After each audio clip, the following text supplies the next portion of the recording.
I'm Kelsey Schmidt, KPI strategist and dashboard creator at Innowick, where our goal is to help you become a metrics pro. And I am super excited today because we are actually going to be digging into how to create your own dashboard from scratch.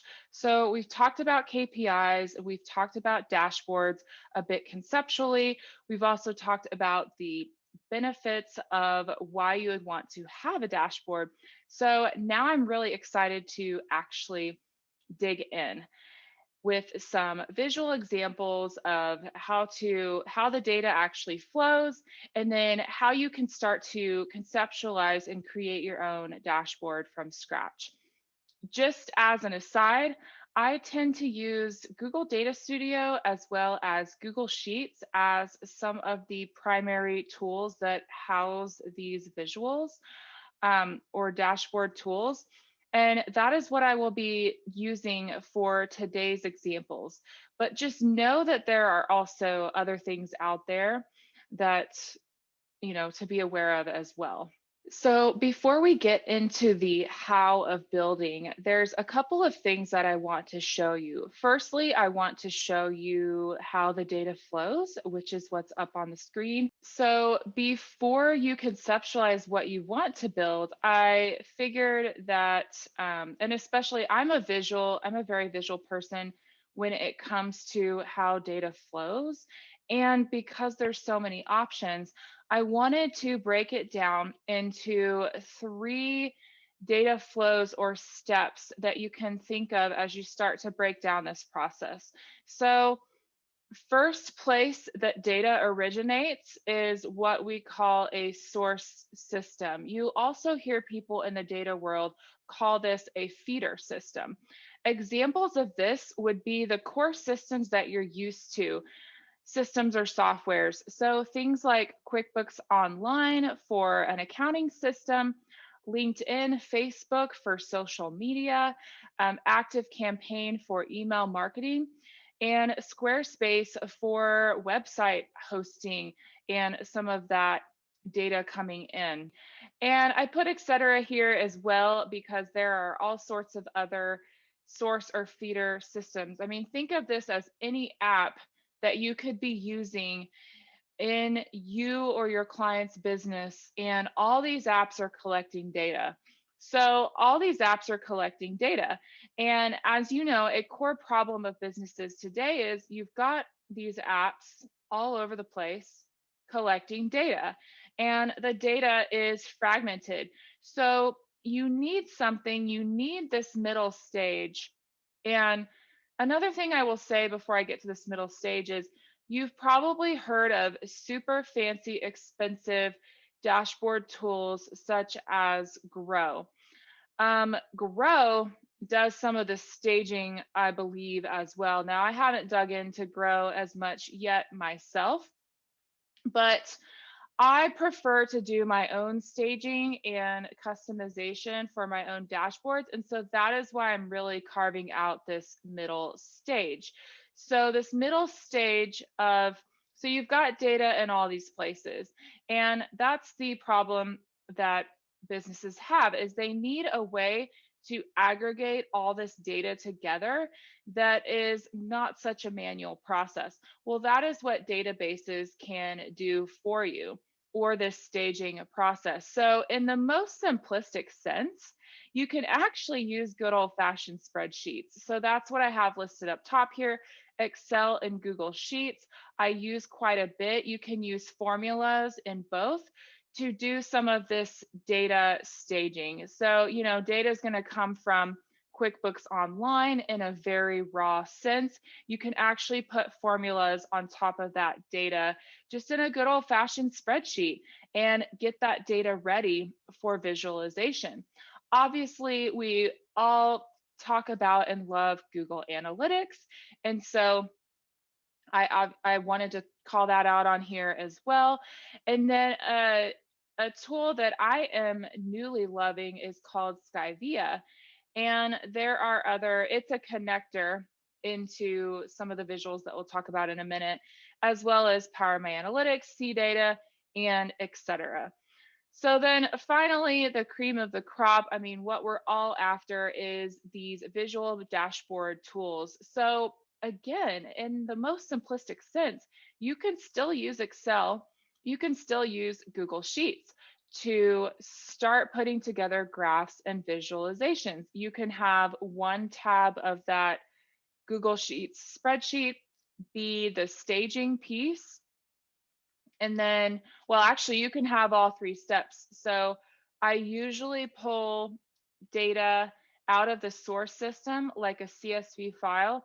I put that into one tab, the like raw data tab. And then I have a staging tab with my formulas. And then I have the final like dashboard presentation tab on the final tab. So that is why I still want to call out, like, you can still do what you can to maximize the functionality of Excel and Google Sheets. Those work just fine for, you can do lots of visuals in there and they work just fine when you're presenting monthly or quarterly. It's when you get more into the day-to-day that you need real-time analytics, or you just straight up want to cut down on even more of that manual work, that you would move into something like Google Data Studio or Microsoft Power BI, Data Box, Grow, etc.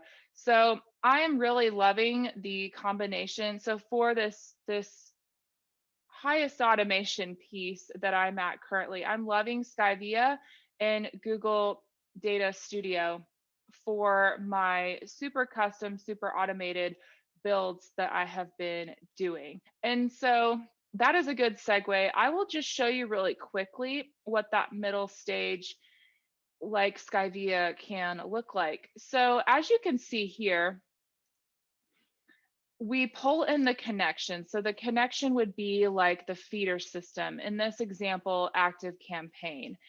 And then you put these queries together. So this is what a query looks like. There are all these tables, like 40 tables to choose from in the back end of Active Campaign. And I'm sure if you've been in Active Campaign or other email marketing software, like, they're not just going to show you all these tables, right? Like, that's the beauty of the database. You could actually get your hands on this data and query off of it and just pull in. So this is what I'm calling staging.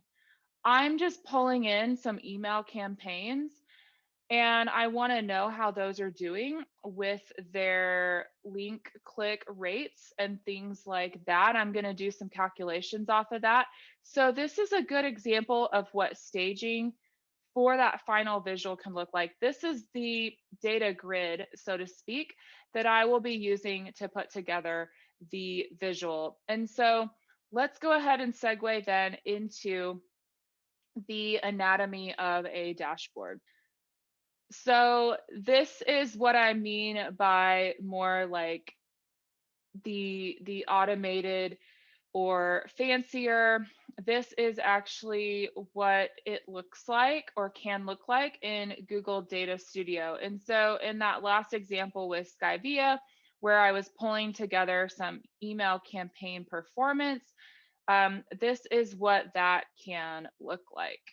And the example that I actually have more together today, I've been playing around in here, that I want to walk through is using this more financial sales by offer example. So I want to just talk real quick. We talked about the various stages of data. Now we're in the summary or presentation mode. So what does a good dashboard look like? The summary or presentation piece, this is like your final speaking points to your CEO. So this is the summary. It's going to be the most visual of your presentation, like whether it's a graph like this, or it's a pivot, or more of a table format.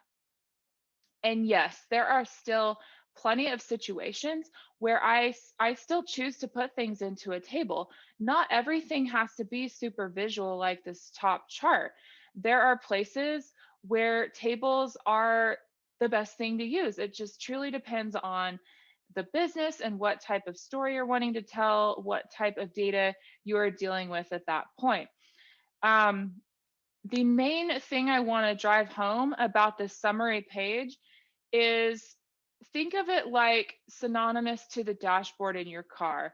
You've got, let's say you've got Sirius XM down here and it's telling you the artist, what song is playing, all these cool things about the song. That's down here. And you can change the station. That's down here. But you shouldn't be doing that while you're driving. While you're driving, the most important things are what's your engine temperature? How fast are you going? How much gas do you have left in your vehicle? And all those things are right in front of you while you are driving your car. Well, think of your client's business, you are driving the results of that business. And so you want to have those top key performance indicators up here at the top. And so in this example, sales by offer is something we're really trying to drive change in this business. And so I have that called out on the top. And then whether you have it below or in different supplemental pages, you can have the supporting metrics. So these down here are supporting metrics of this story up top. So the story, the key KPI is how are the different sales by offer trending over time. But we might want to dig into the current month, which in this case, I'm just using December 2020 as the current reporting month. And we can drill into the different details for that current month. So you could have this, the supporting metrics could be on the same page, like if you're just digging into financials at that point, or if you're looking more, it depends what presentation you're in, or if you're looking at a business-wide presentation, you might pull some elements from the financial, you might pull some elements from the website performance, things along the funnel, all into one view. So just for simplicity purposes for today, I just showed the financial piece. The final thing that I want to make sure I cover is on this summary, I like to keep it to 3 to 5 visuals, aka graphs, aka KPIs in one view. Anything beyond that 3 to 5, you can find that you're trying to talk about too many things at once. And really, you just want to put the key things in the presentation and let the questions of your CEO and conversation guide you. You can always drill into those metrics throughout the conversation or even pull them into an email for the leader later on down the line. So that really allows them to ask questions and help drive that meaningful conversation rather than just feeling like you're trying to get through and present everything. Stay tuned. If you like what you see in this video, please give this video a thumbs up. And if you want to see future content, please subscribe to the channel. Thank you so much.